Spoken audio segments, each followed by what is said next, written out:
पहले किसानों के बैंक अकाउंट बहुत कम होते थे। एनडीए सरकार ने बैंक अकाउंट भी खोले और पीएम किसान सम्मान निधि जैसी स्कीम भी शुरू की। इस स्कीम के तहत अभी तक देश के किसानों को करीब 4 लाख करोड़ रुपए मिल चुके हैं। तमिलनाडु के लाखों किसानों के अकाउंट में भी 12,700 करोड़ रुपए भेजे गए हैं। முன்னரெல்லாம் குறைவான விவசாயிகளிடம் மட்டுமே வங்கி கணக்குகள் இருந்தன.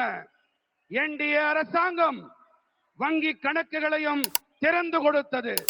அதோடு கூடவே பிரதம மந்திரி விவசாயிகள் கௌரவ கொடை போன்ற திட்டங்களையும் தொடங்கியது.